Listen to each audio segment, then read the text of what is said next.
Good morning, it's today again. Welcome back to Joseph's Reserves. I'm Joseph, and I store 20% of my income in the form of rare coins and precious metals.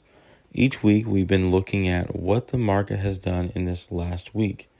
Well, the metals have made some pretty interesting moves, so let's take a look.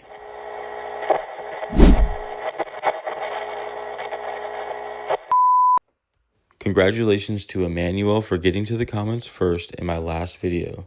Y'all find him down below and make sure to start a conversation with him.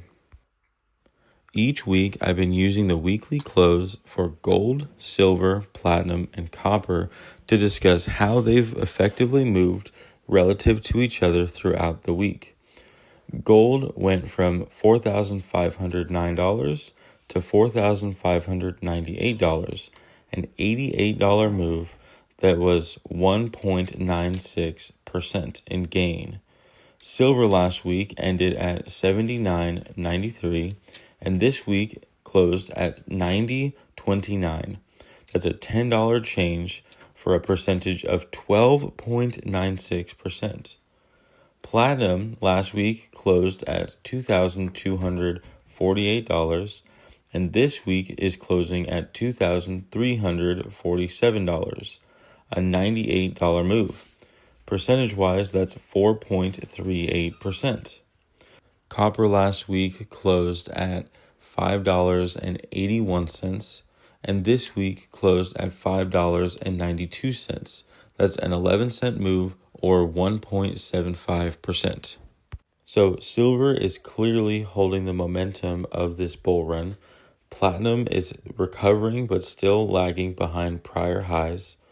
Gold continues behaving like a monetary anchor, and copper confirms that industrial demand remains firm. Now that we've gone through the numbers, this is where the real conversation starts.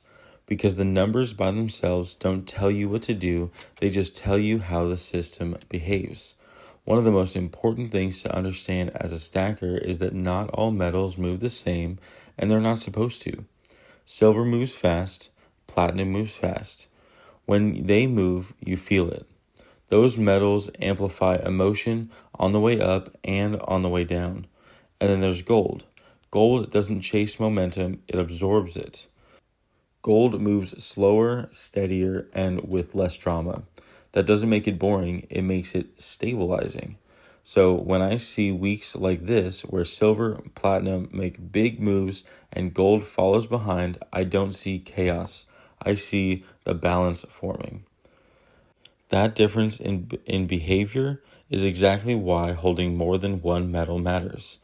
And it's why when the faster metals surge ahead, it can make sense to shift some weight from one into something more calm. That's not reacting, that's responding. I didn't leave metals when I sold silver into gold, and I didn't cash out. I didn't step back into dollars and hope for better timing. I stayed in the system of metals. I just moved from speed to steadiness. And that's a very different mindset than trying to win a trade. The second thing that this week really reinforces is why I dollar cost average in the first place. Because dollar cost averaging works in both directions. If prices fall, I can buy more ounces with the same dollars, and I'm not going to be celebrating that. I'm just going to keep showing up. If prices rise, then the ounces I already have are now worth more in terms of dollars. And I don't rush to sell them, I just recognize the progress. Either way, I'm not frozen. I'm not staring at charts wondering what I should do next. I already know what I'm doing, and that's the difference between having a plan and chasing a feeling. Lower prices mean accumulation, and higher prices mean confirmation. And because I'm consistent, both outcomes support the same long-term goal. That's why stacking on a schedule matters. It removes urgency, it removes fear, and it removes the pressure to be right all the time. The last thing I want to touch on is this. Volatility isn't what hurts stackers. Panic is. Most people don't lose money because the metals move. They lose because they didn't decide ahead of time what they were going to do in response. When there's no plan, every dip feels dangerous. Every rise feels like something you might miss. And that's how people end up making emotional decisions with long-term assets.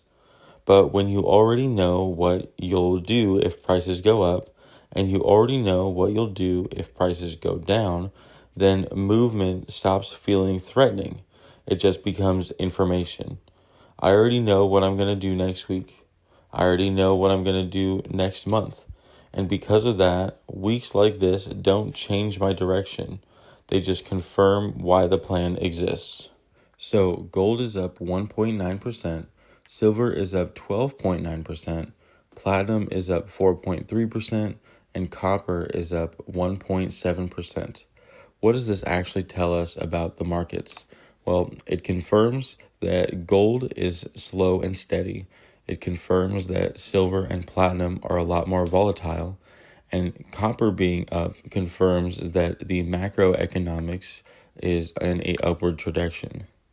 And this truly is the basis of my dollar cost averaging plan.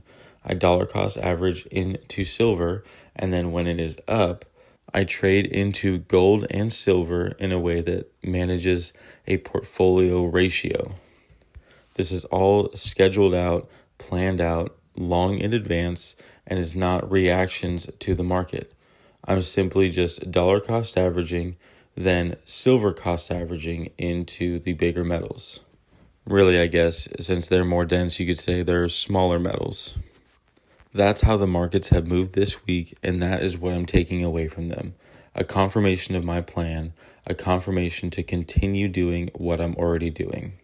And if you want a lot more detail on my portfolio balancing or the moves that I'm making specifically, I plan on making a lot more members only videos going a lot more detail into what I'm doing and why. So if you're interested in that, consider becoming a member to get access to those videos, members only shorts, members only posts, and eventually there will be a members only weekly live. If you like this video, be sure to give it a thumbs up, comment down below, subscribe, and share the video. But most of all, thank you so much for watching, and just remember, every ounce adds up, so no matter how small, just keep stacking.